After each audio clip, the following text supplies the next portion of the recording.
Air Canada Flight 143, commonly known as the Gimli Glider, was a Canadian scheduled domestic passenger flight between Montreal and Edmonton that ran out of fuel on Saturday, July 23, 1983, at an altitude of 41 midway through the flight.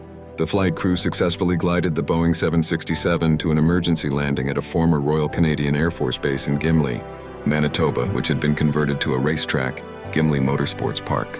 It resulted in no serious injuries to passengers or persons on the ground, and only minor damage to the aircraft.